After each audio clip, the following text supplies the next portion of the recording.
Samantala, tinututukan pa rin ng Philippine Coast Guard ang sitwasyon sa mga pantalan kahit tapos na ang Semana Santa.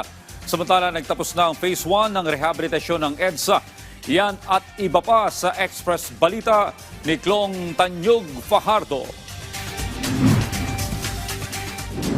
Ininspeksyon ni DPWH Secretary Vince Dizon kaninang madaling araw ang Phase 1 ng sinasagawang EDSA Rehabilitation mula Rojas Boulevard hanggang EDSA Orense, kung saan tiniyak na maayos na natapos ang bahagi nito.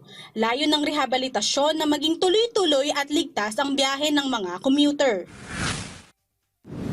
Pinangunahan ni Bucor Director General Gregorio Catapang at IBP National President Attorney Alan Panolong ang isang kasunduan na magpapalawak ng serbisyong legal para sa mga persons deprived of liberty o PDLs.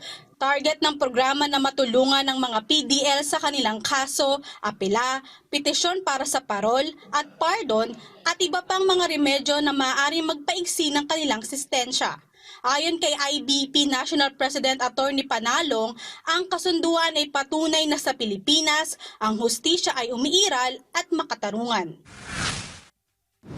Nakatutok pa rin ang Philippine Coast Guard sa sitwasyon ng mga pantalan. Ito ay sa kadahilan ng may mga humahabol sa pag-uwi mula sa kanilang bakasyon ng nakaraang Semana Santa. Base sa pinakahuling datos, umabot na sa mahigit 400,000 inbound at outbound passengers sa buong bansa. At 5,000 naman ang ininspeksyon ng mga vessels at motorbangkas. Clong Fajardo para sa Pambansang TV sa Bagong Pilipinas.